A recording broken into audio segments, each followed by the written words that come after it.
Right, hello and welcome back to our adventures in Folklore The Affliction. Here we are. We're about to start our very first proper encounter because what we've had so far were just skirmishes on the world map. As you might remember from previous episodes, we are at the Alchemist Tower and we're about to purge the evil that lurks within. The evil that unfortunately killed our friend Alchemist. I wanted to use the alchemist later on during our playthroughs, but he's dead right now, so we won't be able to to come back to him and take advantage of his services during this playthrough. Oh well, that's what it is. So here we are, about to start our very first encounter. But before we do so, let us go through a little bit of admin here and there. Messy table. Sorry for that. Right, we're going to pay 10 coins to call for reinforcements and use the mercenary. So let me just pay 10 coins. Here we are, another crossover. Any ideas where this miniature is from? Just pop your comments in the comment section below. Let's have a small competition. Here he is. So he's going to accompany our illusionist. So let's put him right there. So that's the mercenary. Let's pop him here so he can be we can see him right there, his stats and the rest of it. So once I activate him, I'll tell you all about it. And then also our druidess, she's going to use her Beastmaster. So basically once per combat, draw an animal companion, which cannot be sacrificed, right? So let's shuffle the deck and let's take one. Oh, and by the way, I also have the cryptid bait, just in case that the fight gets too tough. I'll summon the cryptid. So let's have a look where we are with our shuffle. Oops, let's shuffle the deck and let's take one from the top. Oh my word! What? Here he is, the cryptid himself. We do not have to use our bait. Wow. Fantastic. Summon a Yeti. Okay, I don't have a Yeti. I don't think I have a Yeti miniature to represent him, but I'll use this bear. Okay, I thought it would be more than fitting to have a bear by our druidess' side.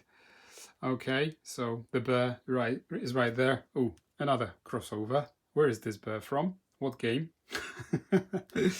Let's have some fun in the comment section below. Wow, I can't believe that, really. Phew, that's awesome. Let's see what happens then. We have 2 surge tokens, 2 ghouls, 1 infested, and here we are. So let's roll for the initiative. Oh, and by the way, I'll be using these tokens. Hopefully I will not forget. I tend to forget them, especially in the encounters, because in the original vanilla rules, you do not use these during encounters, but then either Dark Tales or the Spire expands the rules and actually allows for these to be used during a proper encounter as well. So I'll be using that if I do not forget. I'll start with, this is in the order that I have my characters laid out. You cannot see it on camera, but this is Illusionist, Arcanist, and Druidess. So let's roll for the initiative. And by the way, this playthrough, I will not be using the initiative tracker from the Spire because I seem to have misplaced it somewhere. I need to find it in my games room. I put it somewhere, cannot locate it right now. So yeah, in order to save time, we'll just play vanilla style, and then maybe from next run we will use the tracker from the Spire. So white one for the ghouls, infested, and our heroes, right? Who scores the highest wins. Of course, bloody hell. So ghouls were 7, infested 5, and of course heroes, there you go, 1. Bloody hell. Oh, and by the way, I forgot to mention that these dice represent the HP of our enemies. These 2 here are for the ghouls, 21 each, and 27 for the infested. So there we are. So first one is first to go are the ghouls. The ghouls' stride is 5. they will be able to reach us. And oh, and by the way, another house rule of mine. In most of my dungeon crawlers, I do not use the diagonal movement. I think it's just lame, and it's a shortcut to positioning and, you know, kiting your enemies and things like that. I actually learned this while playing KDM, and I liked it so much that in majority of the games where it might actually matter, I do not use the diagonal movement.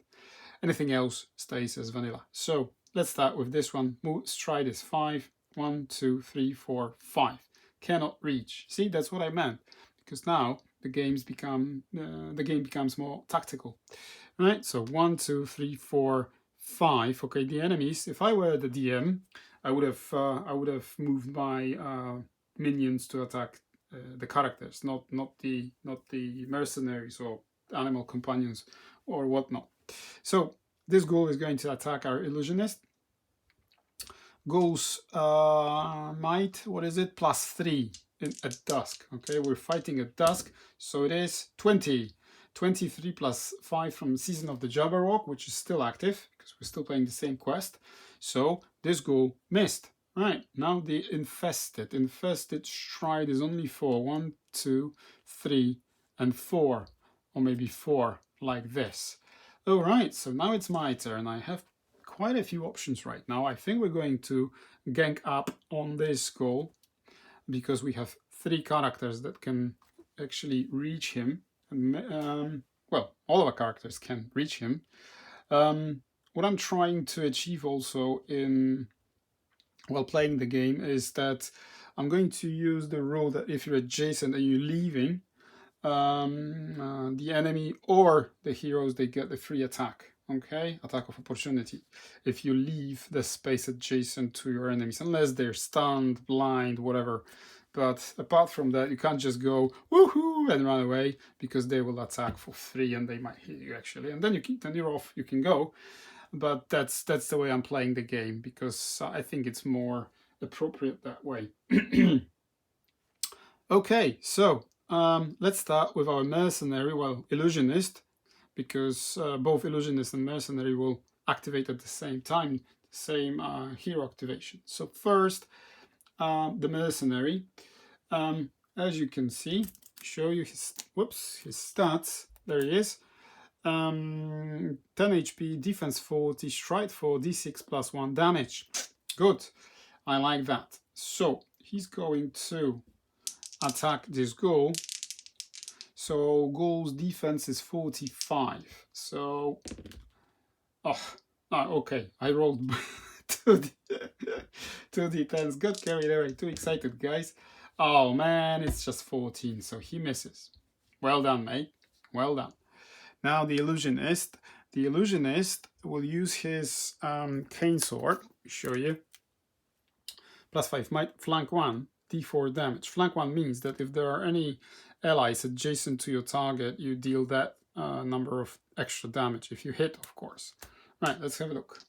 I will roll d4 together with my dice. 76, that's a nice hit. 3 plus 1 is 4, and his bonus damage is, well, only 1. Unfortunately, I don't have any other bonuses to yeah, so 3, 4, 5. Okay, so let's take this one. So he's down to 16 now. 16 HP. So that was his first action. Now he's got his second action.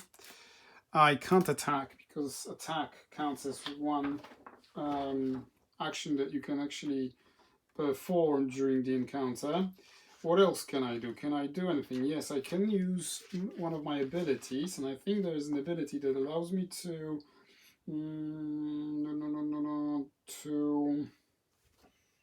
to deal damage. Let's have a look. I can also I could have used my summoner ability and make this cast some debuffs, but maybe we'll do it next turn. He may summon a fog for Well, he can actually summon a fog with Aura 1 to surround himself for 4 rounds. Foes attacking him while within the fog must reroll their successful attacks. Maybe later. We can use Valence Jolt, produce an electric shock, causing d4 damage. Spend +1 PP to cause 2d4 damage. I have 5 power points. PP, that's what it stands for. So I'll spend 2 power points. Right, down to 3, as you can see. Down to 3, and I'll deal 2d4 damage to this ghoul. Okay, and that'll be my second action. Oh, come on, are you serious? 2 damage, down to 14. Well, thanks for nothing, mate. So, oops, that was the illusionist. Now, I think I will activate with Druidess, right, and her bear. Her bear, what is it that he does? He deals D10 damage. That's nice. So I can go here. I'll do it like this. What's his stride again? 6. 1, 2, 3, and attack the D10 damage, isn't it? So this is for the damage, and this is for, well, I'll do the same as for the monsters, really. Let's see. Come on. 99. Oh, he does 9 points of damage. D10. Yo. Whew, bloody hell. Down to 5. Well done. This is going to be a quick fight, I hope. And now the Druidess. She will go 1, 2, 3. And she's next to this ghoul, and she's going to attack with her digger. Her digger is a two-handed weapon, so we can roll twice for damage if we hit. Okay, and it's a d4 plus 1. So she hits for 42, 47 for the Jabberwock, and Druidess, where are you, my lady? Plus 4 might. So it's 46, 51. I think that's enough, isn't it? Infested's defense is 55, but theirs is only 45. So we're more than 50, so that's a hit. Okay, and I can roll twice. So once, 3. No, I don't think I'm going to roll again, because that's a good hit. Plus 1 is 4 damage, so he's down to 1. Look at that. Look at that. Okay.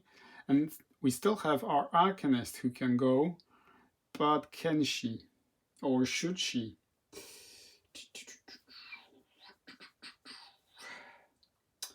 I could actually spend 2 power points with my Druidess. I could spend to cast her, what's it called? Cone Lightning. To hit, what's the range on this? A bolt of electric fury descends on one target, draining d6 plus 2 vita, and they lose their turn. Let me show you, because you can't see it. For 2, 1, 2, 3, and hit him. So I'm going to do that. 2 power points gone, down to 3. Come on, come on. Oh, I don't have to do that. A bolt of electric fury descends on one of the targets, draining d6 vita. Draining. Okay, 3, that's 5. So he's down to 22. 22. And had it been 6 plus, he would have skipped his next turn, but it's not. So there we are. What else can we do? I think that's that. Now our Arcanist, she will do something.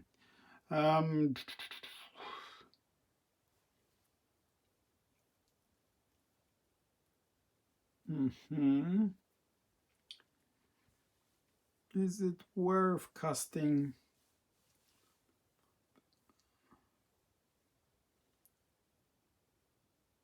Blocks line of sight. So that's not a good idea to do that. How about I move in closer to be adjacent to this ghoul and attack him with my stiletto. but no one's flanking, unfortunately. But I have +1 damage to melee attacks with Inertial Accelerator.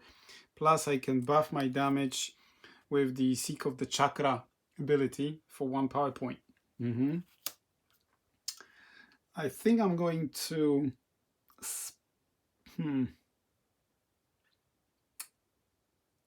you know what? I'm going to go... It's probably an overkill, but let's do it. I'm going to throw my Holy Water. Or Thrown for D4 damage. Okay. Unfortunately, cannot deal any more damage than that. That's 2 anyways.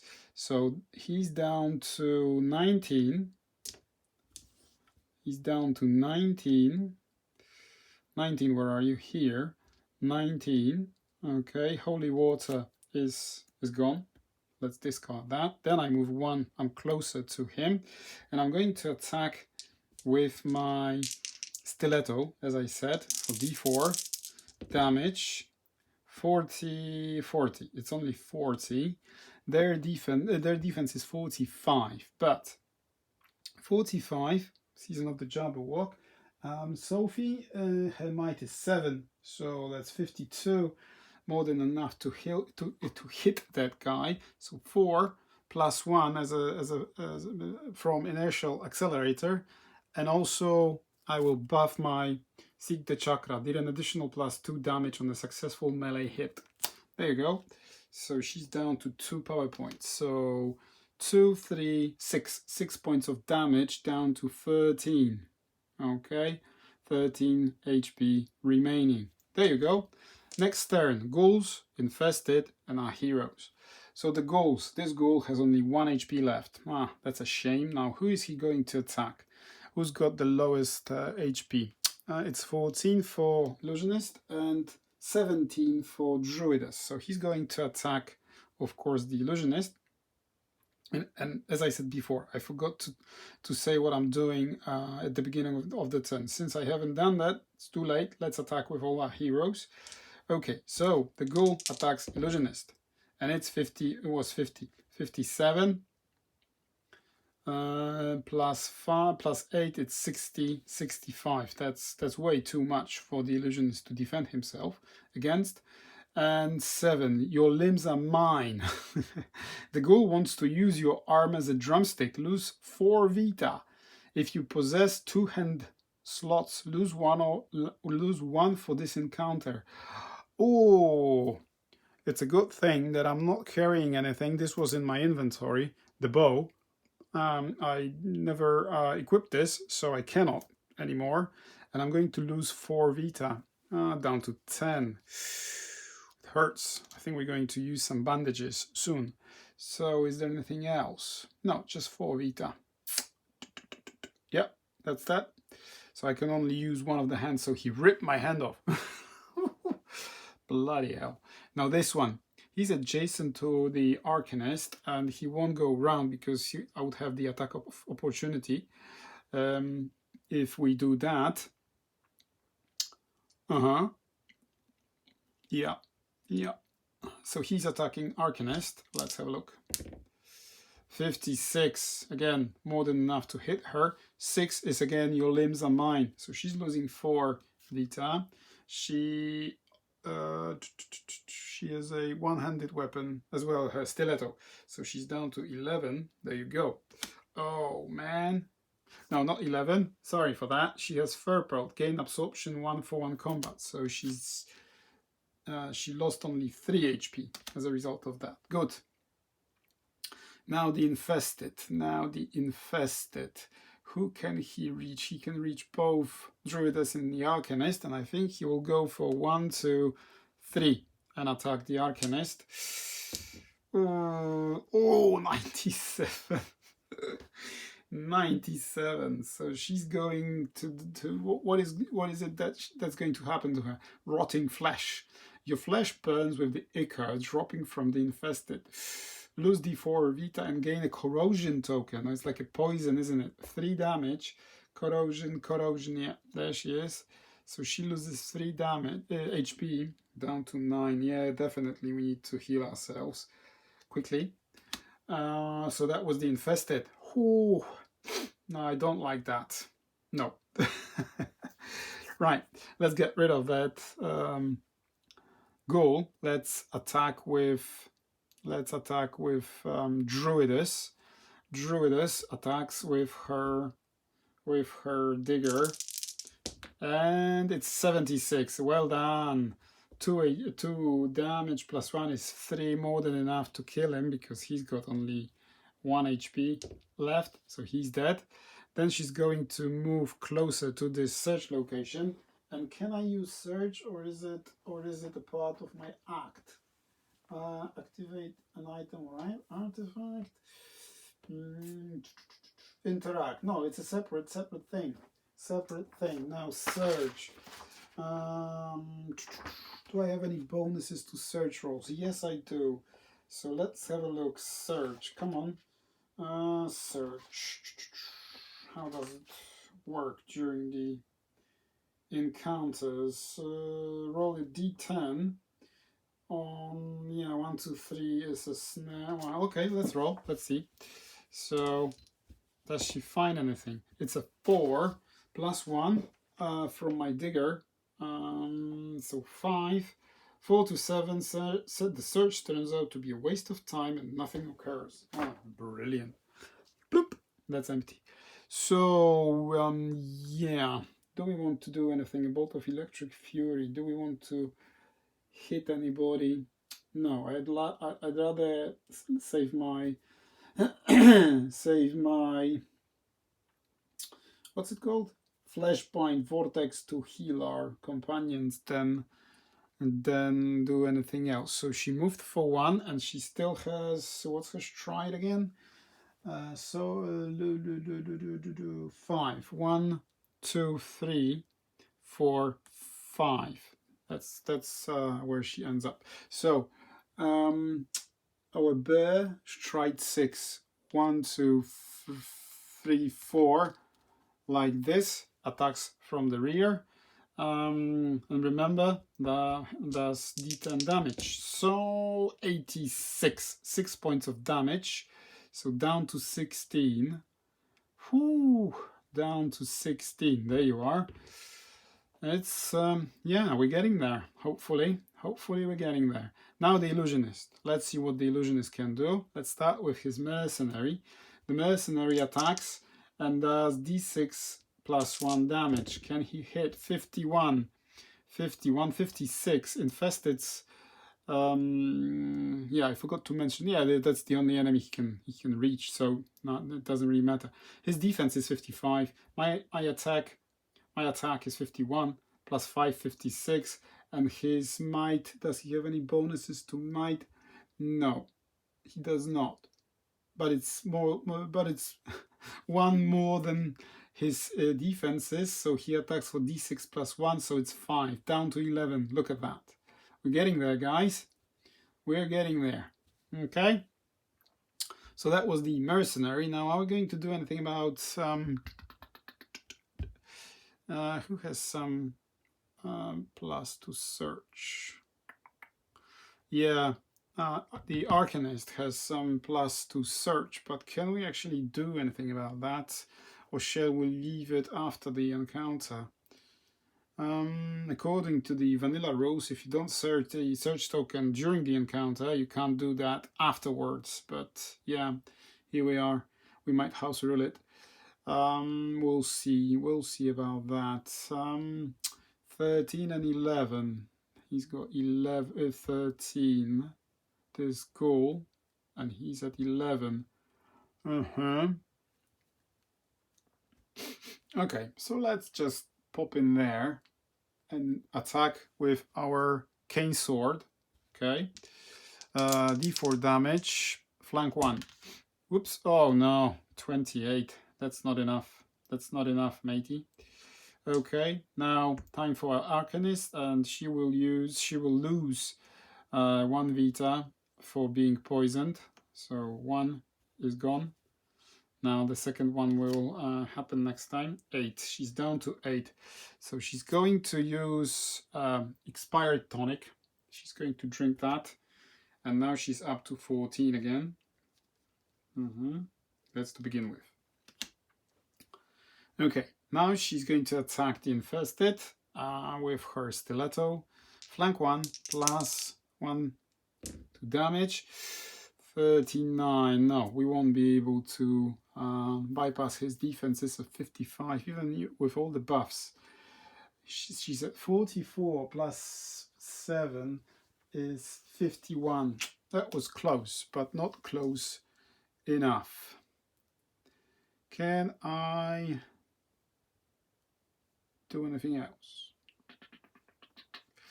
I don't think I can. He's at 17. What about you? You're at 10. So she's going to use that bandage, right, to recover 4 Vita on... is she adjacent? Yes, she's adjacent to the illusionist. So he's up to 14. At least we can, you know, take benefit of her abilities, of her actions that she can take during her activation. So, have we activated it with everybody? We have, actually, yes.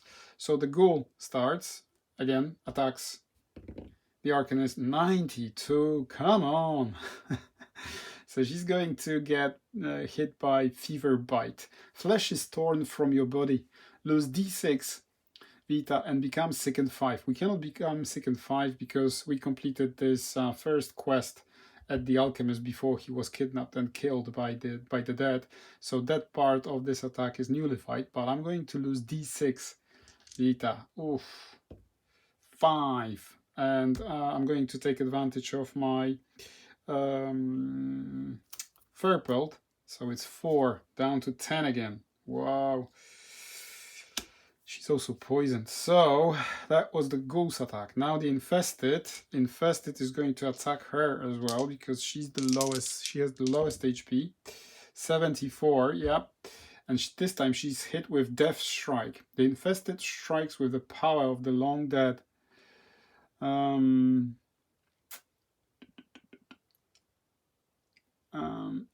With the power of the long dead, lose D6 Vita. Oh, come on. 2 reduced by the pelt to 1, so she's down to 9 again. Okay, right, I'm attacking.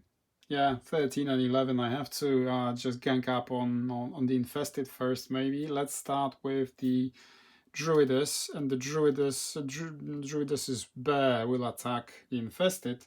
It attacks for 85. Woohoo! D10 damage, so 5 damage, down to 6. Okay, 6, where are we? Over here. Down to 6. Druidesses will go 1, 2, and search. So let's have a look. 2 plus 1 is 3. And she's hit by the snare. Beautiful. It was a trap. Okay, so snare damage. Snare damage is a D4. So she's hit by 3 damage. Come on. 3 damage. Down to 14. Yeah. Okay, so there was nothing in there. Both of these chests, whatever they were, the search locations, points of interest, whatever, they were a waste of time, weren't they?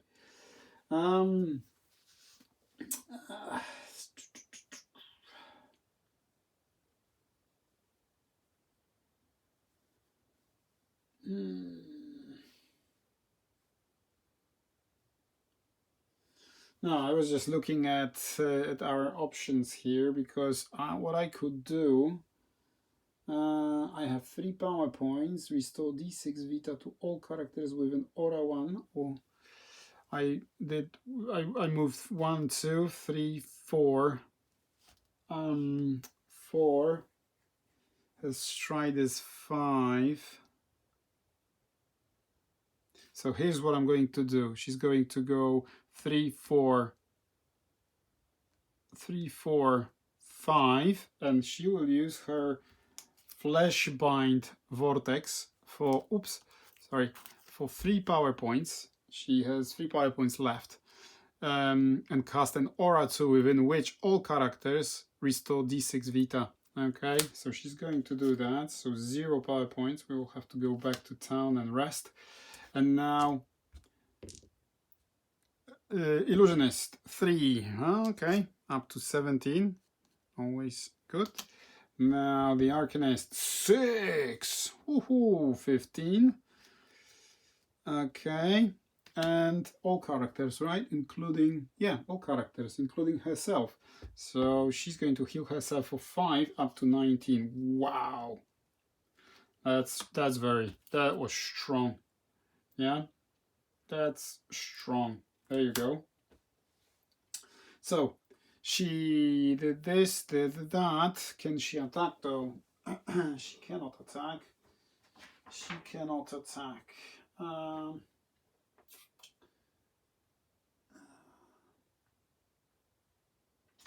you know what? If I stood here, no, she cannot reach because she hasn't got a ranged weapon. She has her digger, which is a melee weapon.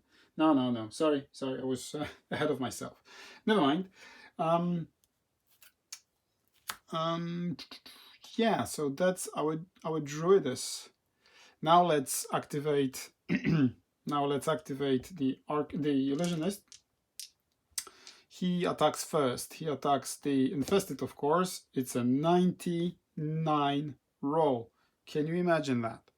So flank 1. So he does d4 damage plus 1. So that's 3 already. Plus his damage bonus 1. So that's 4. Down to 2.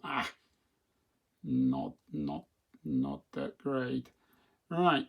Shall we use our not disappearing, Valence Jolt for 1 power point? Yeah, let's do it. I'm spending 1 power point, down to 2. Produce an electric shock, causing d4 damage. Spend 1 power point to cause 2d4. No, let's just, maybe we will be lucky and we will deal 2 damage. We dealt 4 damage. So this infested is destroyed. Absolutely fantastic.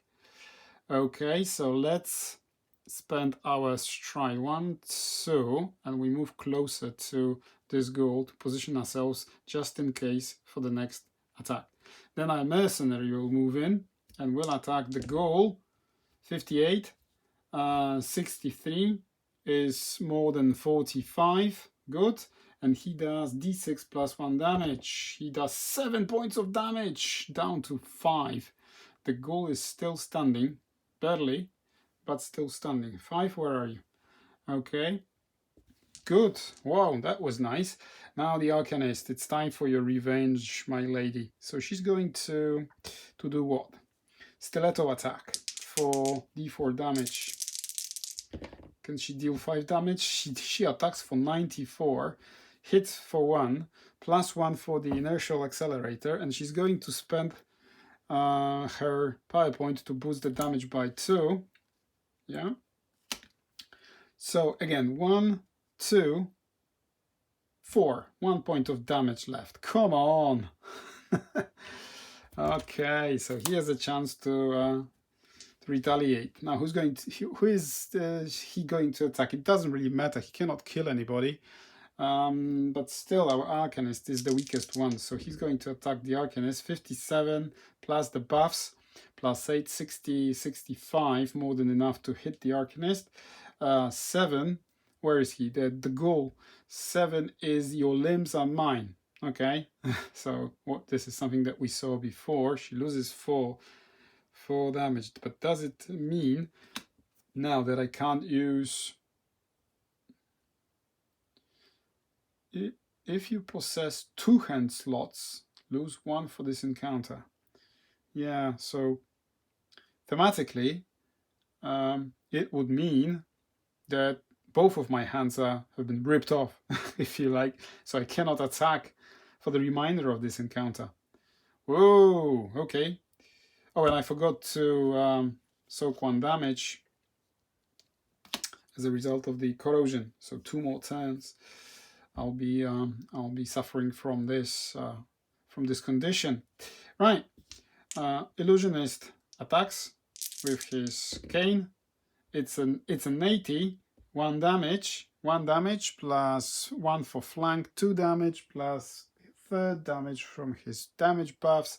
And this ghoul is defeated. Whew, there you are. We completed this encounter.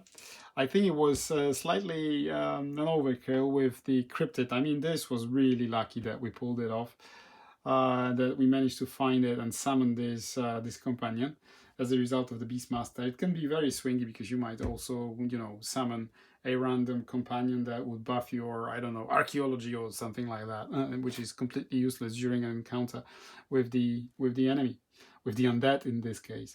So anyways, this cryptid disappears, runs away to the forest or to its cave.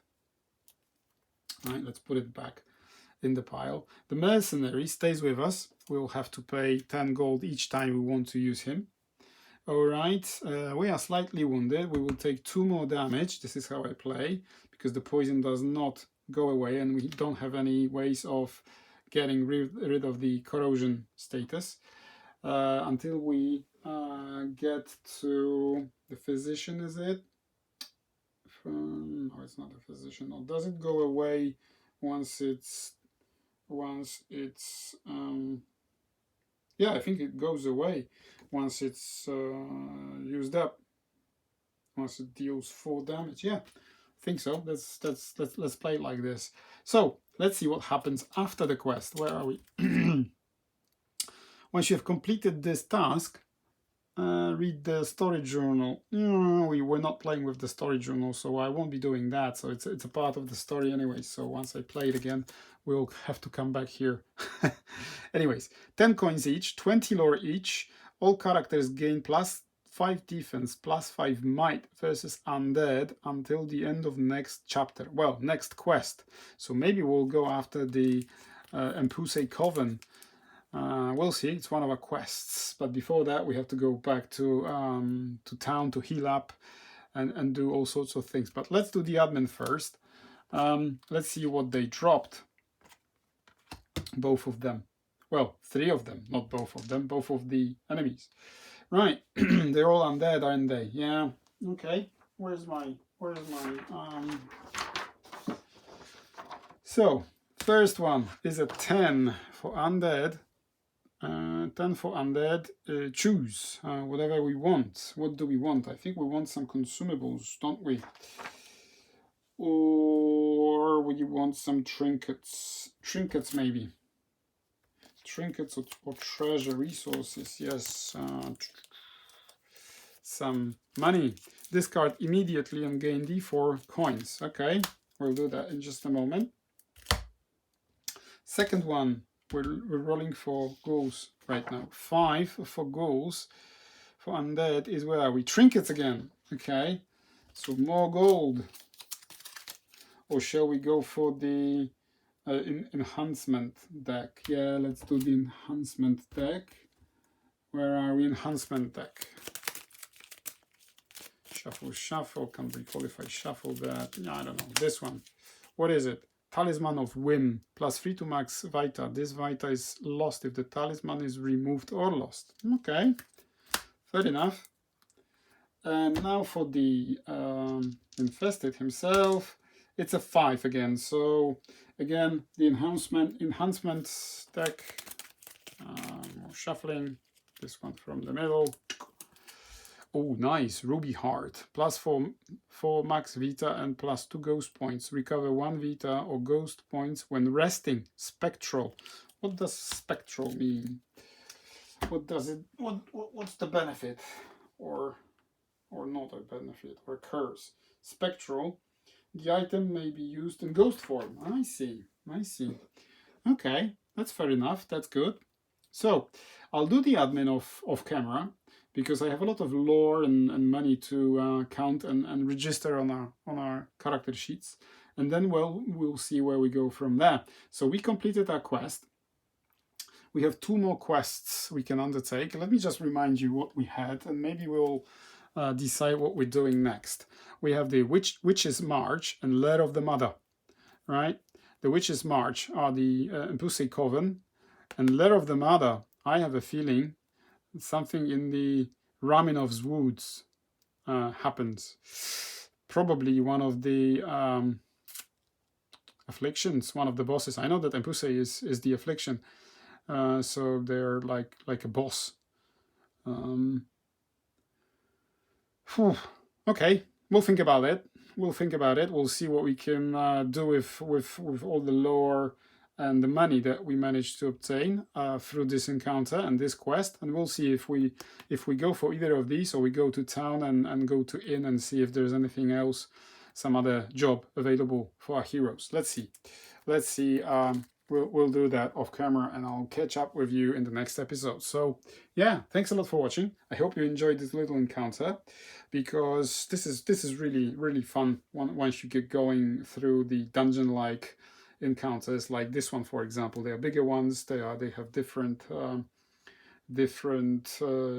goals and objectives. Sometimes you have to switch on and off some sort of trigger points in during the encounters, and then something happens. I don't want to spoil anything, because they are nicely intertwined with the story. We're not playing the story, as you know, but then again, many things still apply to these random encounters as a result of the rumor stack. So there you are. Yeah.